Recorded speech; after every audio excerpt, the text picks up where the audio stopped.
Hello, and welcome to Building Sustainability Podcast. I'm your host, Jeffrey Hart, aka Jeffrey the Natural Builder. Building Sustainability consists of conversations with designers, builders, makers, dreamers, and doers, exploring the wide world of sustainability in the built environment by talking to wonderful people who are doing excellent things. Hello, and welcome to episode 61 of the Building Sustainability Podcast. I have been a bit quiet here at Building Sustainability HQ for a couple of reasons. Firstly, and fittingly with today's episode, I have been working at the Design Museum, been clay plastering their new exhibition, Waste Age. Let me read you a little blurb about the Waste Age exhibition. A new generation of designers is rethinking our relationship to everyday things, from fashion to food, electronics to construction, even packaging, finding the lost value in our trash and imagining a future of clean materials and circular economy that could point the way out of the waste age. Great, that's fitting, isn't it? So we were asked to clay plaster the exhibition stands, and I mean, it felt really good given the opportunity to put clay in front of so many people, especially considering the exhibition topic. The plasters that Rebecca Reed, who I worked with on this project, she designed 2 different plasters using waste materials from the brickmaking industry. One using ash from a wood-fired brick kiln, and the other chalk, which is dug up as part of the search for the right kind of clay. So yeah, both byproducts of an industry that we used to create fine finishes that are really quite beautiful to look at. And not to mention, really a great thing to have in a museum because they control the climate and the heat. So yeah, really quite a wonderful thing to be asked to put that clay in the Design Museum.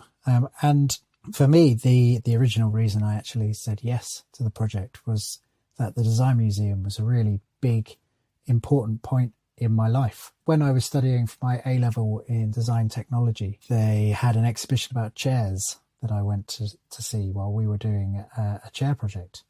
And it was hugely influential. So yeah, I was thrilled to be asked to be part of that. So the project was hectic, to say the least. We had 8 days of, we were doing very well if it wasn't a 12-hour day. So 8 long days of hard work. And really, I want to thank my team first and foremost. Rebecca Reed, of course, who I've mentioned many times on this podcast. She designed these fantastic plasters and then led the plastering team. And 3 of just the best clay plasterers I could think of. So that was Anna Castilla-Villa, Jamie Engel, and Becky Little, all worked absolutely tirelessly and with such high quality finishes. I'm so pleased with everything they did. And those names you probably will recognise as previous guests on the podcast. So really, it did feel like I was sort of pulling together my superhero team. I don't really know superhero movies, but I think that's what's happening these days. So yeah, that was brilliant and exhausting. So then I managed to squeeze in a really quick earth floor job, laying some earth floor in a kitchen of a brand new house on a new housing development by one of the big volume house builders. So it feels pretty good to be getting a bit of mud into one of those buildings. And then I popped off and went and cycled as a quick escape. Just a week of cycling around the Isle of Wight and the south coast. And what a perfect reset to get out into the bivvy bag, watch the sunrise and the sunset every day. It really is the way to de-stress after a pretty hectic time. So yes, that's why I haven't done any podcasts recently. Thank you very much for your patience. I do very much appreciate it. I am back now. I've got a a month booked off where I am just going to be focusing on finishing my house, trying to get in and warm before it gets too cold to live in the caravan I'm in.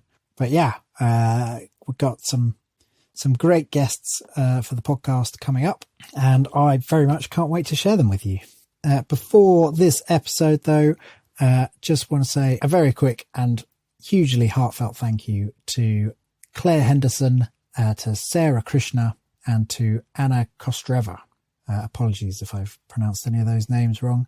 They are new supporters on the Building Sustainability Patreon. And really thank you to everyone that supports. There's a fair number of you now, and it really does, it makes this podcast be able to continue. So thank you. I think that's it. I should let you get on and listen to Duncan Baker Brown. Enjoy the episode. I will be back at the end.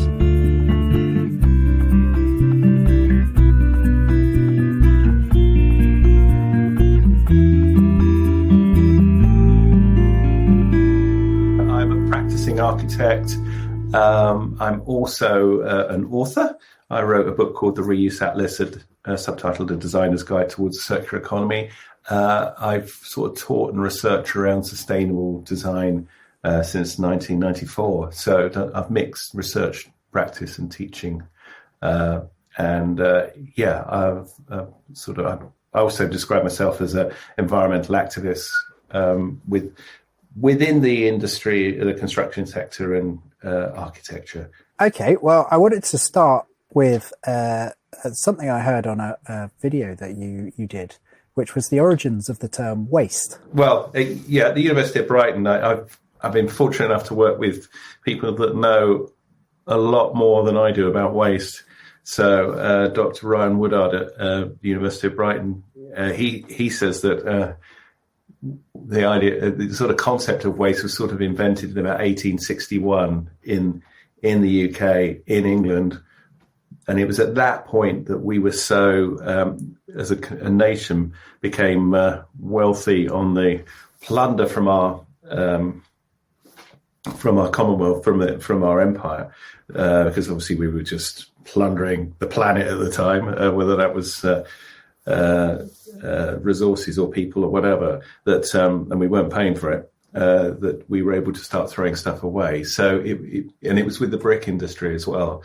So bricks had always been made out of the minimal amount of raw material and most amount of waste material.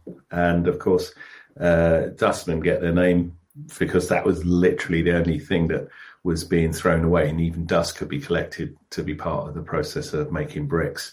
So in the second half of the 19th century, we were so wealthy as a nation that we could actually just make buildings out of 100% raw materials and throw stuff away. And it was at that point that it became common practice. But only with the sort of elite, wealthy nations, and there weren't that many then. That's supposedly the origin of it. That's fantastic. I mean, it's not fantastic. It's awful, but it's. Well, it sort of shows that we knew what to do before that, and before 1861 sort of thing. Buildings of. And we talk about the built environment because it's the major investment of humans to create it's what the major amount of effort we do is to construct shelters to live in. And up until basically the 20th century, our buildings were reusable. And so it's only in the 20th century that brick walls aren't easy to deconstruct, because we use cement-based mortars now. We used to use lime-based mortars. So actually we use lime-based mortars all the time, because that means that if you invest in a material like brick, which has got a high carbon footprint, you can use it again and again and again, as opposed to using it just for 60 years, or in some cases only 20 years before it becomes rubble. Yeah. I think, a lot of what we're going to talk about today is circular economy.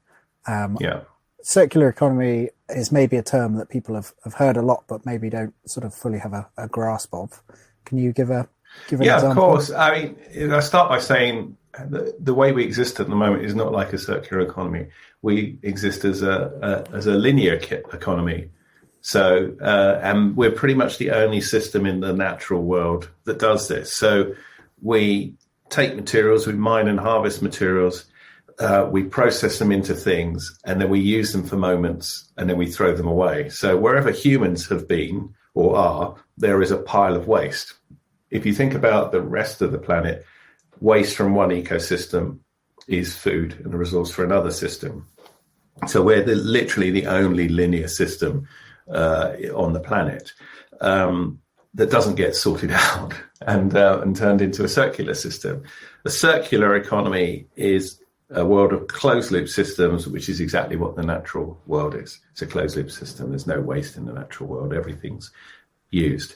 And so broadly speaking, what we're talking about doing is transforming at a systemic level the way that humans exist on the planet to exist as the rest of the planet does, rather than as a totally different way of existing, which is, is at the end of the day suicidal for us, because the planet is finite, the resources are finite, and despite people shooting off into space looking to colonize Mars or whatever, from my point of view, we've got to sort it out down here and look at how we can turn those linear systems into circular ones. And the reason it's so impactful and important in the construction sector for me, and I just think it is anyway, is because the construction sector consumes 50% of all raw materials mined and harvested every year. And we're up to about 100 billion tons of resources annually that are mined and harvested. And so 50 billion tons a year is expended on the built environment. And that, of course, includes roads and dams and infrastructure, but the stuff of cities, the stuff that the Anthropocene, the human-made layer of stuff that's we produce. And at the moment, we use a lot of it for literally moments and then throw it away and then mine for more new resources, process it, use it for a bit, throw it away. And we don't need to exist like that. I've been saying a lot lately that what would happen if we just closed down conventional mines? I mean, nobody wants to work in a mine. They're the most horrible places for humans to be, whether they're open cast or underground.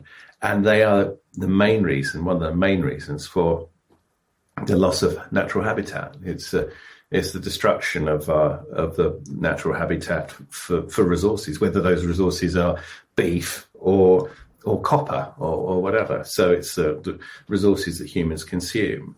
But what we're not doing very much of is actually reusing these resources. There's apparently more copper above ground than below ground.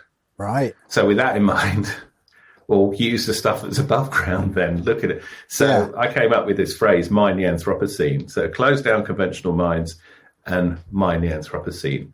Look at ways of reusing the stuff that's been previously produced by humans, been processed. It's already got the carbon emissions, the carbon footprint, and what people don't talk about so much now, which is the ecological footprint of something. It's not just carbon. It's the combined negative impact that constructing a building or a city has on the rest of the planet. All the resources, water, food, energy, materials that go into designing and creating a thing, whether it's a pen or a city. That's what we need to be considering. And if we can reuse stuff that's already been processed, we will basically give nature a break. We will back off from it for a bit. And we've seen a bit, with the first lockdown in COVID, we saw the benefits of just giving nature a break. That's all we need to do at one level. If we back off a bit, let it sort itself out. There might be cases where we need to advance this because we've gone past the tipping point. So we need to do some very well-informed rewilding rather than just planting trees, as people are saying at the moment. We've got to do it in a bit more of an informed way. But we've got that opportunity if we start not demolishing like we demolish around the world, not demolishing buildings, but adapting them and reusing them. And so that's what I'm passionate about, because to do it well and successfully, like I said earlier, you need to change at sort of systemic level. So, people need the sort of supply chain for the construction industry needs to work in a totally different way. It needs to be able to deal with secondhand materials. It needs to be able to be in a world where we deconstruct redundant bits of the built environment rather than demolish it. You outlaw demolition. We don't do demolition anymore. We deconstruct carefully so you can reuse elements. And I'm lucky enough to be working with people who deconstruct the sort of buildings you'd think from the 20th century or even the 21st century. You'd think these are buildings that you cannot deconstruct. They have to be demolished because they have been for the last 75 years. But there's most buildings can be deconstructed one way or another. And, at the moment, we're still in the world where, especially in our rich financial districts, where you've got the massive international financial institutions who are wanting to show off their wealth and nowness by, making sure that their 30-story towers are completely up to date in terms of design fashion. So these buildings, they're only lasting 20 years, not because we're building in such a bad way that they only last 20 years. They're lasting 20 years because they've come out of fashion. And so a typical tall building in a financial district the first thing that happens with them, by the way, is that a lot of them have a temporary interior to attract tenants. Then a tenant will say, I'll have 5 floors or 10 floors or whatever. And the first thing they do is they want to put their own identity on the floor. So that temporary interior, which might only be 3 months old, is torn out of the inside of the tower. So that gets thrown away. And then they mark the building with their identity, their brand. And then 7 years later, that brand's tired or whatever. So they redo it. Fast forward to 20 years and the whole tower's tired, in inverted commas, and down it comes. So, that's where a lot of resources are consumed in these buildings that have to sort of constantly be maintained just for the sake of appearing to be of now. And, there's a lot of, if you just dealt with that part of the market, first of all, you're going to reduce a lot of consumption of stuff. And I'm really happy to say that some people are doing it. I mean, British Land and Lend-Lease have just refurbished a project in the City of London, number 1 Triton Square. It's a building that's only 19 years old, and instead of demolishing it, they, with the glass facade, they realised that because the building was so young, they could deconstruct the facade, clean it up, upgrade the mullions for the glass, and put it back on the building, and have a guarantee for that thing. Because this is what concerns a lot of people. If you've got secondhand stuff, how do you know the performance of it? Where do you get guarantees of performance? And of course, when you're talking about a building that's only 19 years old, the supply chain's still there. So the company that supplied the facade in the first place still exists. So they only had to contact that company and then say, can we deconstruct this thing, clean it up and hang it back up where it was, improved energy rating, insulation rating, and will you give it an insurance and guarantees, which is the bottom line, what we need to do? And they said yes. So, in a way, so for me, that's an easy thing to do. And in the case of this building, it was a way of saving tens of thousands of tons of concrete because the building didn't get demolished. Reuse steel, and reuse glass. So, the amount of resources that were not consumed to allow that to happen. But that, in a way, that's a sort of, it's a case study, an exemplar project that needs to now impact on financial districts around the world. Mm-hmm. And of course, these financial districts are currently underused because of COVID. So people are asking questions about them anyway. But what we don't want is the sort of mass demolition of these buildings to replace them with housing or whatever. They need to be converted, adapted into whatever's required moving forward post-COVID. But that's going to need a lot of design time, design and creative design thinking. So that's, I often do a talk which is entitled "Designers Can Save the World," because I think we need to design the systems, the software, the emerging materials to replace plastics, or to somehow have plastics with an end-of-life strategy that isn't the oceans. This sort of stuff needs to be designed, and it's really exciting at the moment because there's a lot of people having a good go at this. So whether it's people tackling the deconstruction of buildings that normally get demolished, or people who like a company called Biome, who are doing a lot of research and now developing materials made out of mycelium. So and this is organic fungi roots, mushroom roots, that create stuff material that you can use as an organic option to plastic packaging, or in the case with Biome's product, they're about to market insulation for buildings. So that's amazing, because this material, according to their calculations, it's as good as it's got as good insulating value as the most high performance plastic materials out there. So that's great. And by the way, it's got a far superior fire rating, because obviously plastics burn in fire, as we all know, and this stuff doesn't. But the great news is also it performs well, but if you put it in the ground 3 months later, it's gone.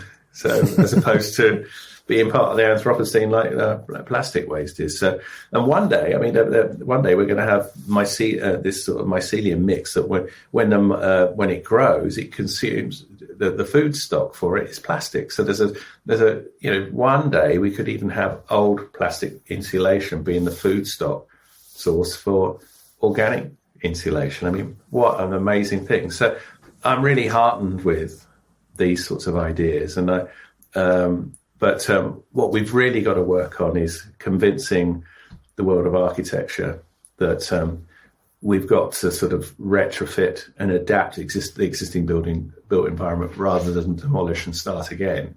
And it needs a different sensibility, a sort of modesty, I think, working with buildings that have been designed by other people. You've got to put away your I'm the architect sort of ego. And the big challenge is, without having an ego, you've got to adapt that building so it's climate resilient, low carbon, healthy, and habitable for humans that have got to deal with what will probably be a 2.5 degree temperature rise moving forward. And that's assuming we do something about it. We'll be back after a quick break. Hey there, I'm Mick from the Mick and Pat Show. That's right, and I'm Pat. Looking for a podcast that's like catching up with old friends? Well, you're in luck. We're here to bring you weekly doses of lifestyle commentary, discuss culture and politics, and top it off with the occasional beer and film reviews. But it's not just about us. We're a community. Our listeners are our kin, and we let you all have a say in what we discuss. So saddle up and join the conversation at the Mick and Pat Show. You can check out our website or find us wherever you get your podcasts. Yeah. Wow. There's a lot to get into there.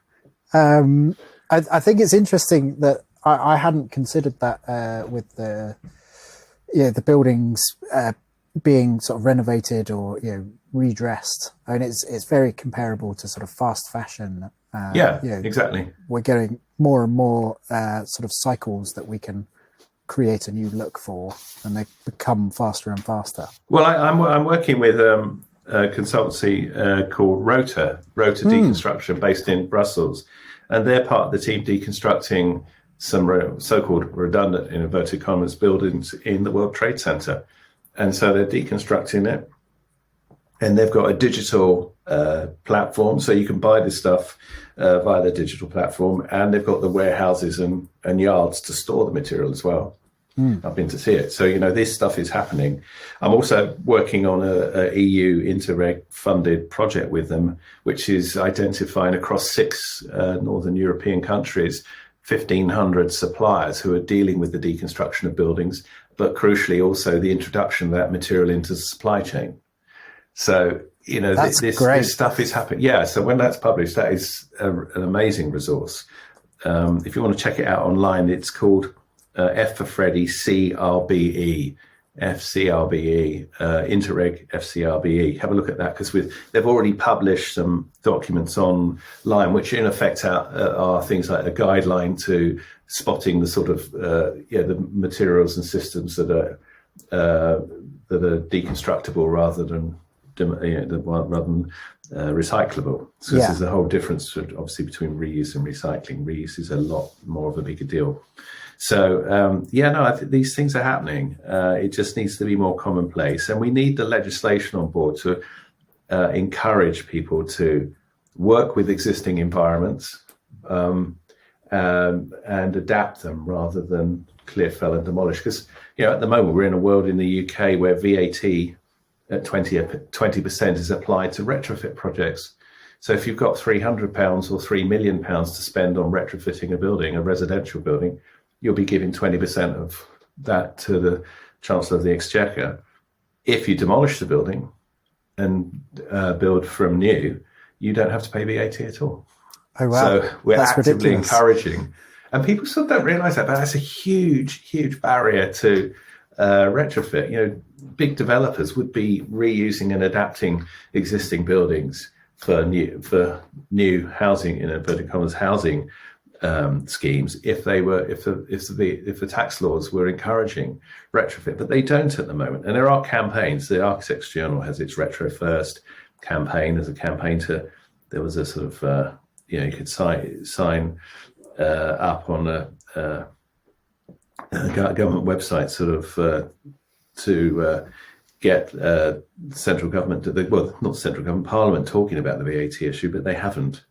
So the campaigns aren't that successful yet. But obviously, if you think about what Insulate Britain is all about, it's Insulate Britain are a big pain in the neck for a lot of people at the moment because obviously they're stopping us travelling around the motorways. But this is how important the retrofitting of our housing and our built environment is. And it's been ignored by central government at the moment. Maybe they're doing something behind the scenes at the moment that I don't know anything about. But at the moment, the tax laws discourage it. And when there are incentives, whatever Green Deal incentives that the government has, they have it open for like 4 months and close again. It's like there needs to be a minister for retrofitting, because we've got 20 houses being built today will need retrofitting. And we don't have the building regulation standards to apply, because building regulations aren't anywhere near the sort of carbon descent plan that's required to meet net zero targets.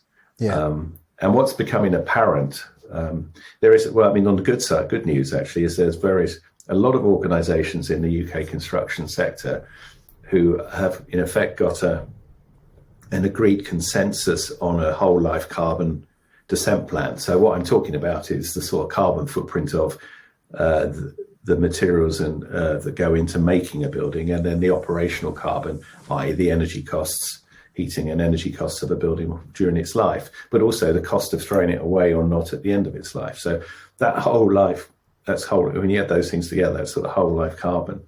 And there's a sort of carbon descent plan that the London Energy, London Energy Transformation Initiative, LETI, they brought out a document, their Climate Emergency Design Guide, about 2 years ago, which was fascinating because there's 1,000 people who had inputted into that document. And it's a very clear guide on what the embodied and operational carbon figures for different buildings in different sectors should be to meet net zero targets. So we've got that, but building regulations haven't bought into it. So it's only a guide that you can implement or not. But it makes it very clear that the embodied carbon factor is a big, big deal, becoming a bigger deal, because operational energy, the consumption of is getting cleaner, but the source is getting cleaner, but also the use is dropping a little bit. So it's the embodied carbon in the making of the thing and the throwing away of the thing. It's a big, big deal. But it's good news that we got consensus in the industry of what to do, but we don't have the central government legislation, tax initiatives and incentives to support it. And that's the big ask at the moment. We need that, because if you think about what Insulate Britain are protesting about at the moment, they want 20 or 29 million homes in this country to be retrofitted within 4 or 5 years. Well, that's sort of an impossible ask, but it's what we need to do if we're going to avoid the mass temperature change due to the climate and ecological emergencies. So they're only taking the IPCC data and saying, well, that if you think about the built environment, this is what we need to do. So maybe there's a longer time we'll take to do the retrofit, but it needs that a central government needs to have a minister in charge of retrofit, a retrofit ministry.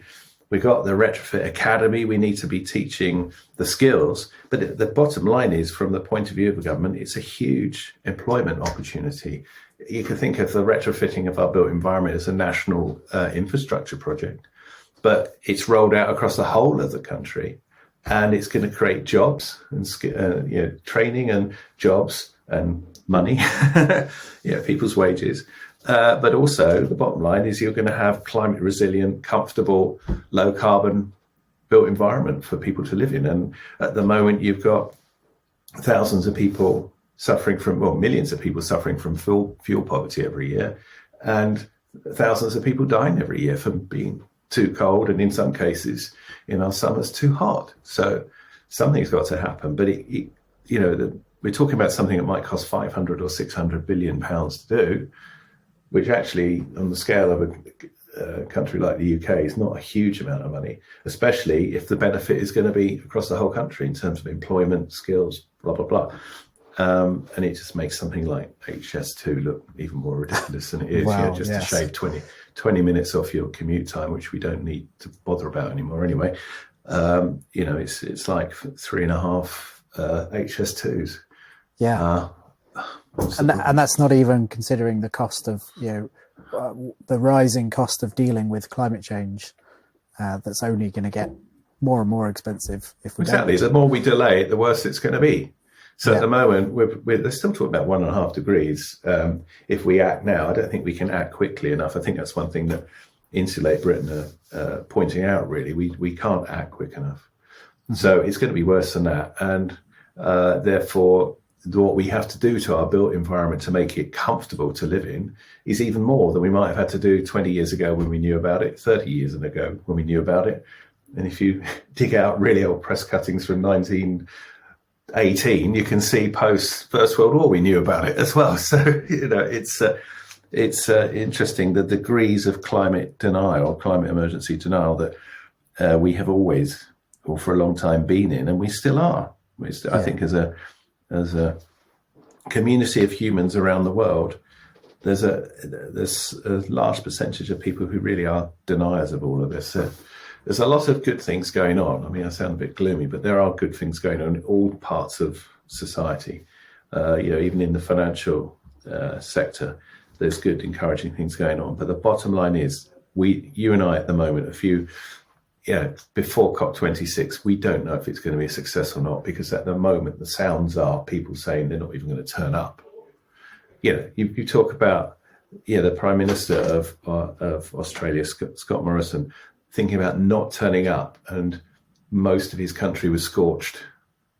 Well, most of the green part of his country, which wasn't scorched before, was scorched now. And we may be coming, and the United States, where there's a massive evacuation from California because it's becoming uninhabitable, where 1 in 8 trees in California is dead now because it's been burnt. They're still thinking maybe they won't commit behind their president's ambitious carbon net zero targets. It's I can't believe it. I can't believe we're dithering over it. Yeah. Yes. Well, let's maybe let's look at some positives and see what is happening. I'm keen to show that it's not all doom and gloom. Well, you can edit that last bit out if you want. No, that's fine. I think a dose of realism is definitely needed. I guess where do I want to start? Well, let's maybe start with buildings as material stores. Yes, that's an idea I referred to earlier indirectly. It's this idea that at the end of a building's first useful life, it isn't just thrown away, it is seen as an asset. And it's a phrase that's being used a lot by people in the world of the circular economy. And it's the way we used to design our buildings up until the early part of the 20th century, where we started sticking them together with cement mortar and glues and the expanded foam that you get to create airtight buildings, and just to stick windows into walls sometimes. But that concept is great as a concept. The idea that at the end of life of a building, you can unpack it and in effect sell it off as assets. That's got to be attractive to the financial sector, for example, because at the moment, with their 25 year lifespan for one of their tall towers, they're assuming at the end of its life they have to throw it away. So that's a deficit. So I do know, for example, that the ABN AMRO Bank, which is the national bank of the Netherlands, because I spoke to one of their employees who was the client for their Circle Pavilion in Amsterdam, and this is a building. It's about 18 million euros of building, which was designed to circular economy principles. So they collected employees' jeans and reprocessed them into denim insulation. The building's basically bolted together so it can be unbolted. The materials that constitute the building are from sustainable sources. The energy's closed loop system, water's closed loop system, the food that they procure is a closed loop system. Great. And Petron van Heel, who was the client, he said to me when he was on site showing me my students around, he said, the ABN AMRO Bank, we're a financial bank. We have assets of investments in buildings around the world to the tune of 600 billion euros, but we're now a materials bank as well. So you can see how it's attractive to the corporate world. That's not necessarily a good thing, but the corporate world has got the biggest consumers in the world. It's got the biggest carbon footprint in the world, or ecological footprint. So I'm quite happy if they want to.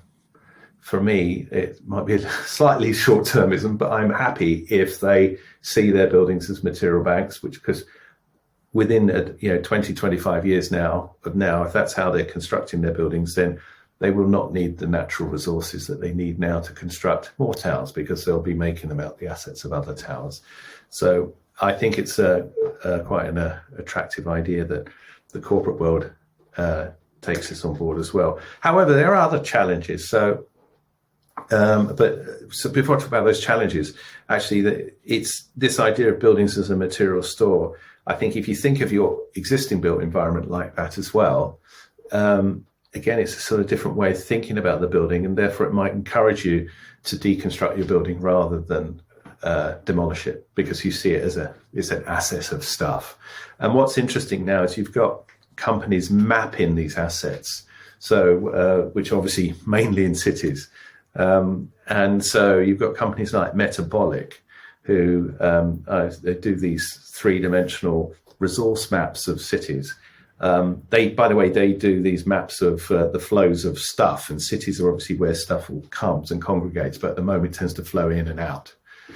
And so they're mapping water, food, energy, but also the stuff of the built environment. And they do these lovely 3D maps that show the intensity of resources in different parts of, say, a city like Amsterdam. So they've mapped the whole city. And so it means that if you've got a building site in Amsterdam, you can, with their data, you can see the potential for the resources on that site for reuse or recycling. So it gives you a sort of material map to work with. Excellent. And I know they're doing these. I know the University of Exeter and Bradford have done a project where they've mapped the building types and materials that go into these building types for the whole of Bradford. And I know that we very soon there'll be maps of most cities, which is a resource that we can all use in the world of the built environment, because it's telling us the materials we can play with for reuse. And by the way, I'm not advocating whole-scale deconstruction of buildings. I'm talking about adapting buildings as well. So, when you adapt them, you don't have to just smash a bit down and build an extension. You're sort of, again, unpacking it and maybe using that material to help build the extension, for example. So it works at different scales. You've got some buildings going on in Brighton using that principle. Is that right? That's right. Yeah. I mean, we work across the southeast of England, and we borrowed an idea that was, from my point of view, invented by a practice called superuse. They came up with this harvest map idea. So it's literally using Google Earth, and other platforms. You map what's on site in terms of resources. So that might include human resources and networks, digital and social and what have you. But also primarily, as I've been talking about, the sort of materials that are on site. And then they do these concentric circles out from the development site of, say, 1 kilometre, 5 kilometres, 10 kilometres, looking at the stuff nearby. And we do our own version of that. But before I tell you about that, a superuse would generate projects out of that practice. So they wouldn't have a project, an architectural project, but they'd know that there was a pile of wind turbine blades that were damaged, never used. They were just a bit buckled. They were going to go to landfill, and they think, right, what can we do with that pile of resources? So that's an opposite way around to normally you'd say, right, I need a theatre.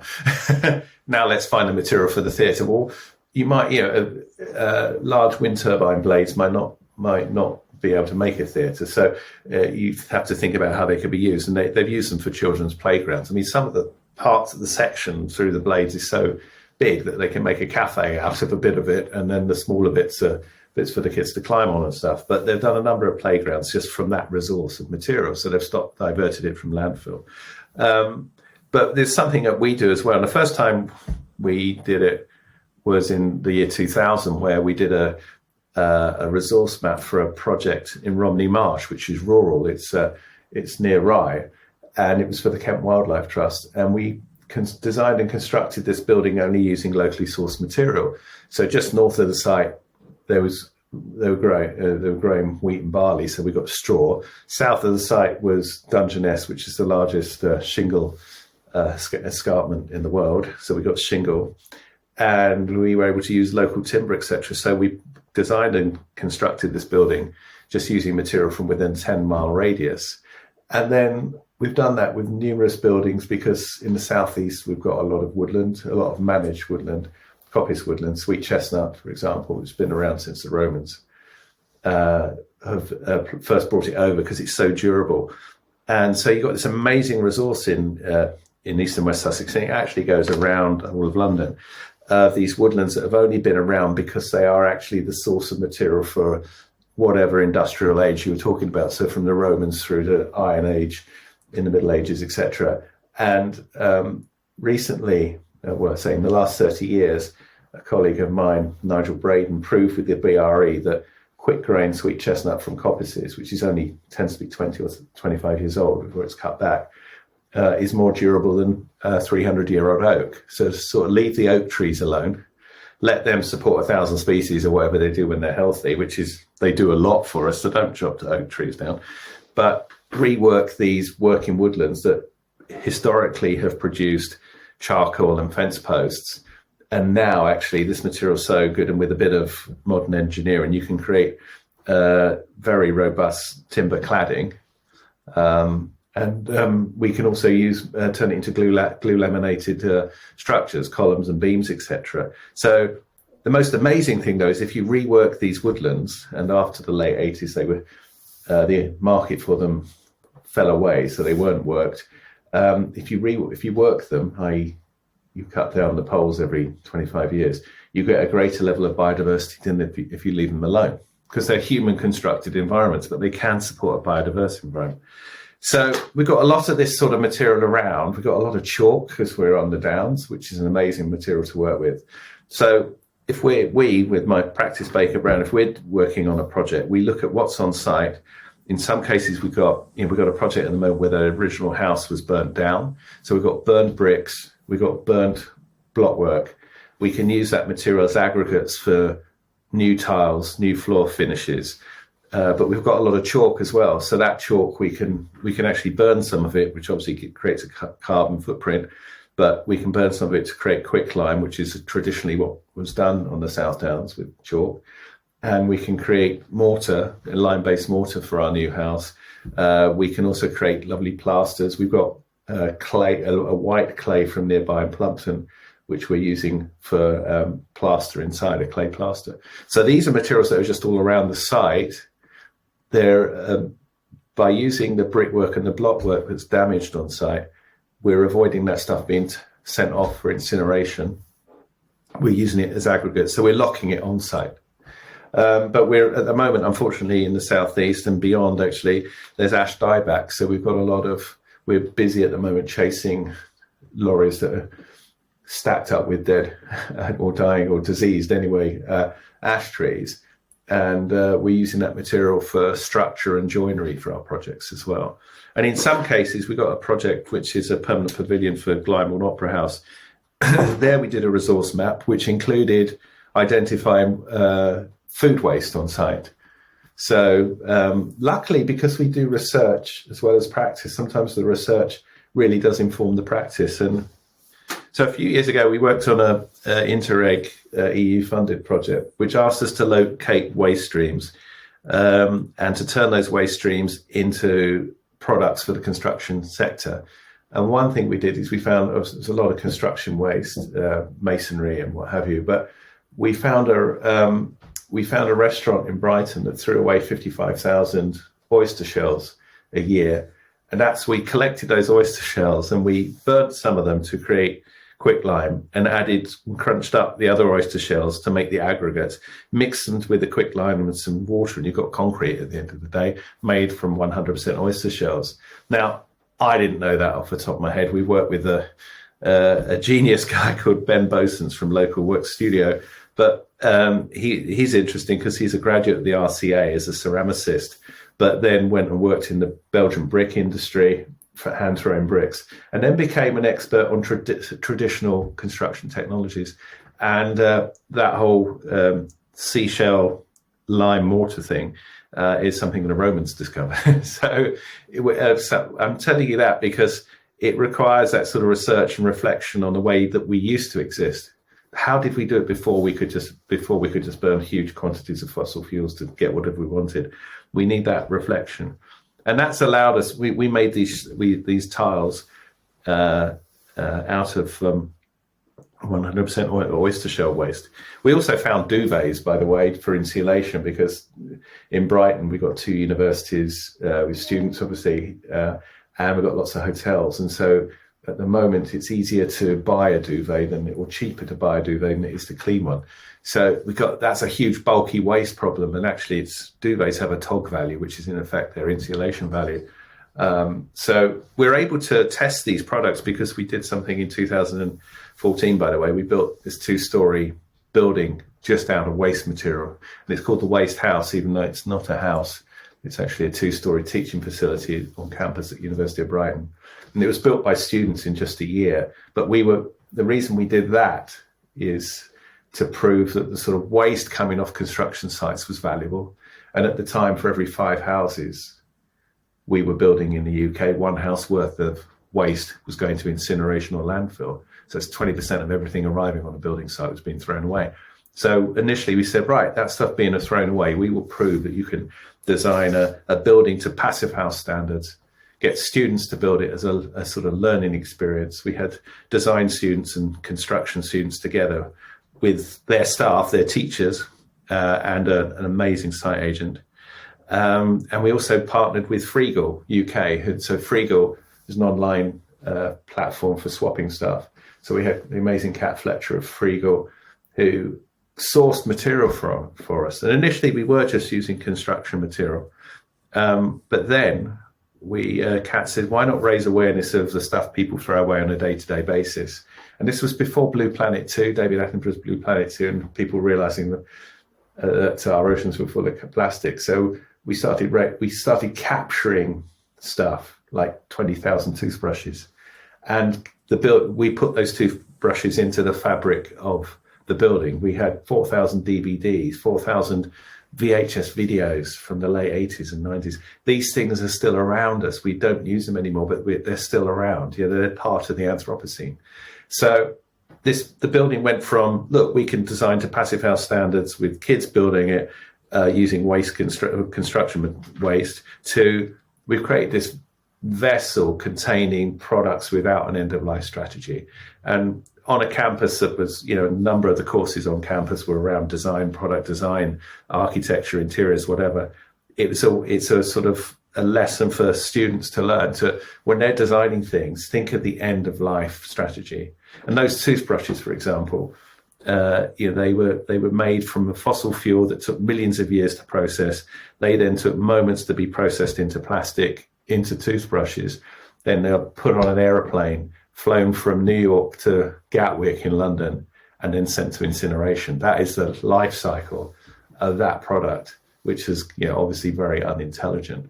So that we are learning from that waste house, and we've been able to do these research projects. It's attracted other funding for the research projects like the oyster shell tiles, the duvet insulation, and also current project which we're just finishing up on, which was the one with Rota, where they're identifying the suppliers, 1,500 suppliers working on construction material reuse.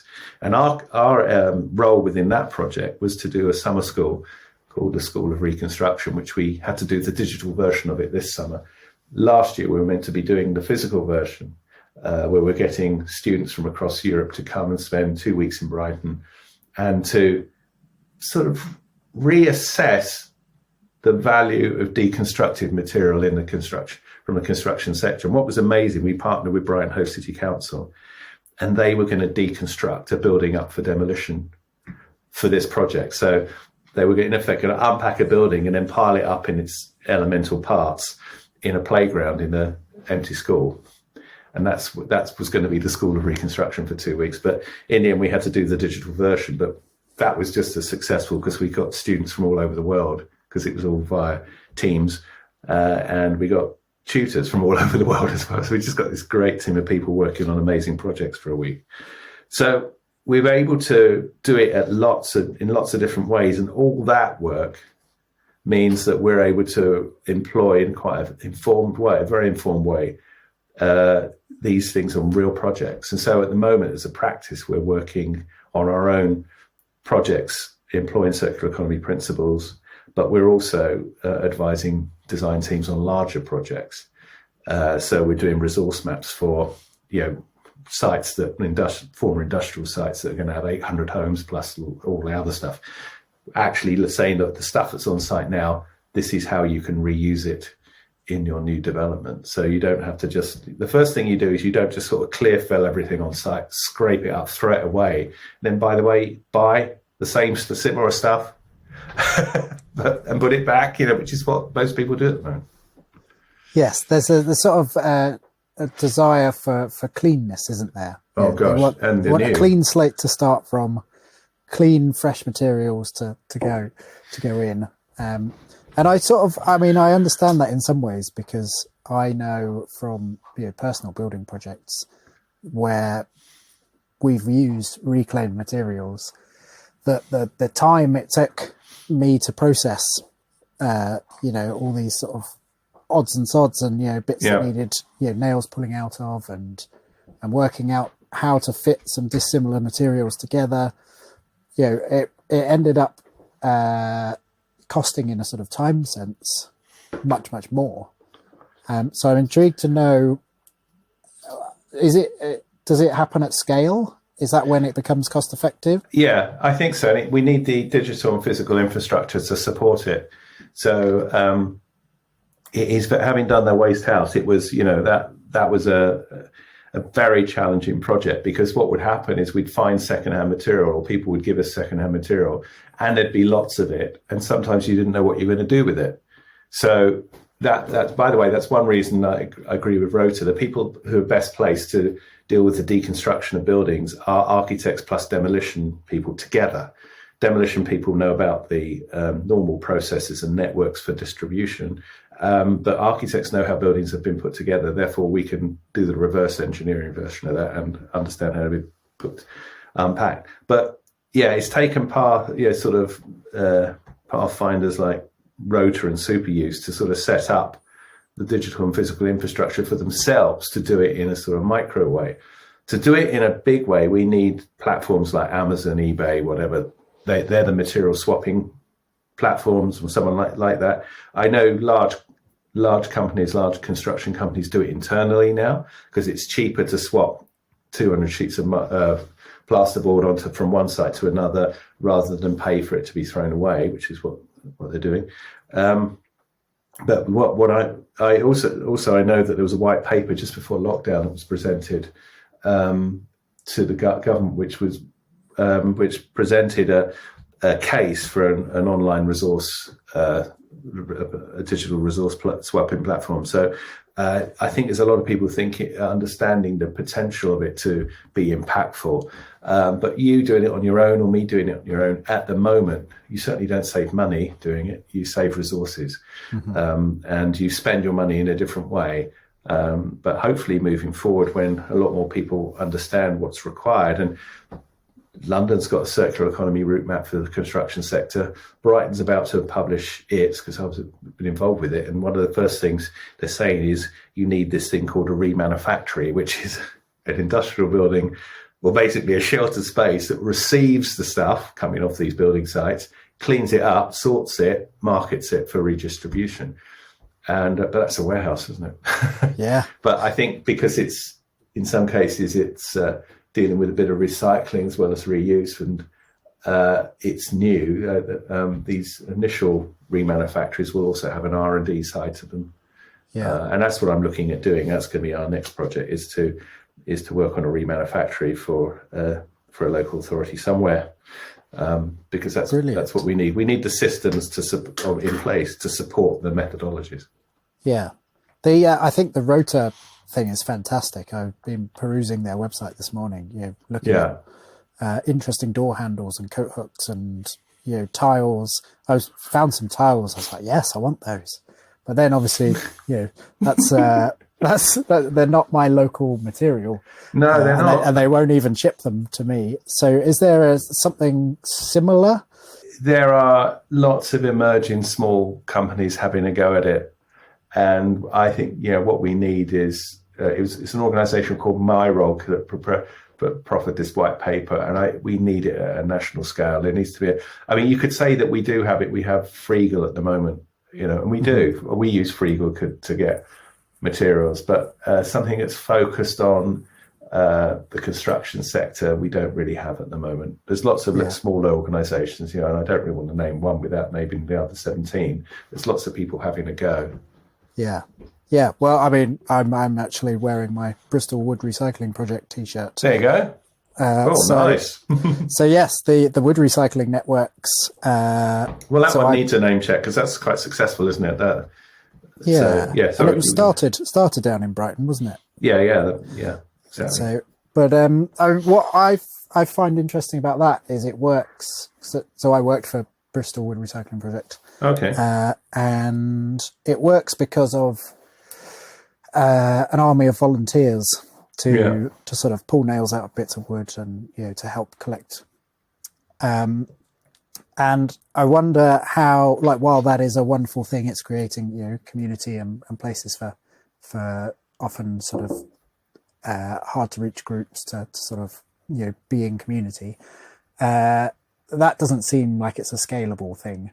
And that sort of volunteer aspect kind of creates the affordability of the end of the product, the wood being sold back to the public. Yeah, how do you think it's sort of financially scalable? Or is it not? Is it just... the timber thing's difficult. The timber thing is difficult. There need to be incentives. I think once there are harsher incentives for throwing away, investing in the not throwing away option is going to be made easier. So, that's where we go back to central government again. There need to be proper incentives to encourage this, because we're not paying the proper costs for the impact of throwing away at the moment, we are paying for it because we're having the bushfires and the floods everywhere and the landslides on a weekly basis because of that way of working. So we are actually we just need to recognise the true cost of these things, and then something like paying someone proper money to do a proper job of denailing timber is going to be the way forward. Mm-hmm. And spending the right amount of time deconstructing the building instead of demolishing it is going to be absolutely attractive to do, because you'll get there'll be the incentives to do it. So that's with the existing stuff. With the stuff that we're going to design moving forward, there's no excuse for not bolting together your timber frame instead of nailing it. So, there are ways of doing that should be outlawed because it's obviously not going to facilitate the deconstructing of a building at the end of its day. So we need to attack it at both ends, all the way along this the line, as it were. But with the new stuff, we just got to make sure it's properly bolted together so it can be unbolted. So I've even said, and it might sound a bit unhelpful, but I'd rather a slightly leaky building from an airtightness point of view, if at the end of its life it's going to be easy to or realistic to deconstruct it. Whereas at the moment, I know from speaking to Rota, one of their biggest problems. By the way, the biggest problem is asbestos. So they get that taken out of the building first before they go anywhere near it. But then that's gone. The next biggest problem is the expanded foam around window openings and sticking things together, which shouldn't be stuck together, just to achieve airtightness. Yeah. I wondered if you could talk briefly about the tower block in Paris. Oh, the lovely tower block by Lacatang and Vassal. Yeah, that's. I love talking about that. One reason is because Lacatang and Vassal, who won the Prichter Prize this year, which is the biggest prize in international architecture, their strapline, as it were, is never demolish, never replace. And with that in mind, they quite famously I understood that there was a residential tower block in Paris that was due for demolition because it was seen to be at the end of its life. And they made a representation to the mayor of Paris to say, we can give you your new tower block for two-thirds of the price that you're expecting to pay for it. And believe it or not, a decade went past before the then new mayor approached them and said, could you say that again? And this time we're taking notes, as it were. And they hadn't demolished the tower, they hadn't done the project. So Lacatang and Vassal ended up doing it. Now, the reason and the way they could save a third of the price was because, of course, they didn't demolish it. All they did was to take off one panel at a time, the external concrete panels for the facade of the building. And they were able to do it with the inhabitants still occupying the tower. So one of the sort of not often considered negative consequences of demolition is that you disperse the community that lived in that building or those buildings. They never get back together again. They all go in different directions, and you've broken up that community. And so to be able to sort of do a major refurbishment on the building without breaking up the community is one great big plus. So what was amazing is that they took the concrete facade off the building, one panel at a time, and so it took one panel off, which was for one flat. I remember this thing's 30 stories high. It's really tall. And took the panel off and then bolted on this sort of glass box with a solid balcony. So it's like this enclosed balcony with an extra balcony on it. And the first layer of it next to the apartment, which had just lost its concrete facade, was full height, full width of the flat, sliding double glazed panels. And then this sort of extension of floor, and then another layer of these sliding panels, and then an external balcony. Now, the balcony is great because it's nice to be out on the balcony, but it's actually shading the glazing below it. So if you can imagine these bolt-on enclosed glazed balconies, if you just clad the whole tower in those without the overhanging balcony, you just got a greenhouse and it would overheat. Yeah. So it's really important to have this extra bit of solid external balcony giving you solar shade. But what you also got with the sliding glaze partitions is you got blinds on the inside to stop excessive glare in the winter when you've got low lying sun coming in. But these enclosed glazed balconies, they actually created what we call an environmental buffer zone. They're unheated, but because of the air in them, because the air in the winter was warming up because of solar gain and what have you, it created this insulated coat for the tower. So the other thing it did is because where they went from small windows in these concrete panels to full width, full height sliding glazing, they got lots of natural light during the day, which could be controlled with the internal blinds, 2 layers of internal blinds, both sets of sliding doors had the blinds, but also natural ventilation was increased. So the healthy interior was something they benefit from with these new bolt-on balconies. But also they did before, they were having to turn their lights on in the flat during the day because the windows were so small. So the net result is they've got this sort of unheated but insulating coat that keeps them warm in the winter and cool in the summer. They've got vastly improved ventilation, so the air quality is good, and vastly improved natural light. And therefore, their energy bills plummeted. So it costs 40% less to heat and light these flats, and they got an extension to the flat. And it cost only 2/3 the price that the city had put aside for their new apartments. They look like it looks like a new block of flats, but it's actually the old one, just with a new coat. And the tenants are the same people, which in this case it was sheltered accommodation for older people. So it's just win-win-win. And L'Aquitaine and Vassal, who are the amazing practice who did this, and they've done it again and again. They've done a much larger scheme in Marseille doing a similar thing. I interviewed them for my book, and Anne L'Aquitaine said, please don't call us environmentally friendly green architects or whatever. What we are is we're just coming up with the sort of practical best design solution. And that's what we need to address the climate emergency, is to employ really good design. And once you've got your constraints sorted out and your priorities, i.e. the reduction in the consumption of resources, then over to you, designers and architects, show us what you're going to do. I mean, the first project I ever heard about from L'Aquitaine and Vassal was they were famous because they, in effect, turned down the commission to redesign an urban square in a town in Paris. It's not a town in Paris, a town in France. And what they did is they were commissioned to redesign this urban square, and they did the right sort of site analysis at looking at how it was being used and how it could be used better and why was it not popular and how could it become popular. And they sent their results to the client, and they basically said, you don't have to do anything apart from repair the benches more often and clear up the dog poo more often. And then people will love it. It works really well apart from that.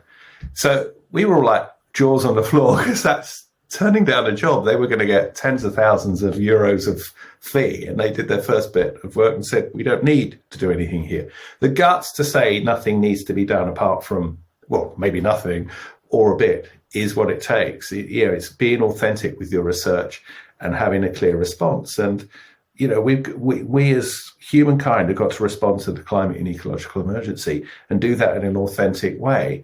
And with that in mind, the rest should sort of fall into place. And one thing I always say is that we do have the collective knowledge of what to do. We know what to do collectively. Some people, some bits, we don't know everything. So we've just got to get a lot more used to open source research, and a lot more used to sharing our knowledge and learning from other people, listening and understanding. Because you get the great thing about the Letty Climate Emergency Design Guide was those 1,000 people that took part in the project in the first place. They were a cross-sector from, interior architects, environmental engineers, clients, contractors, all with their separate knowledges coming together, coming up with this consensus for a whole life carbon descent plan.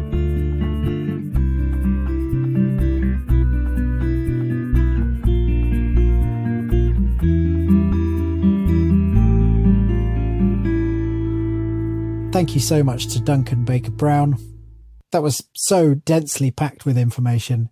There is a whole big list of links in the show notes.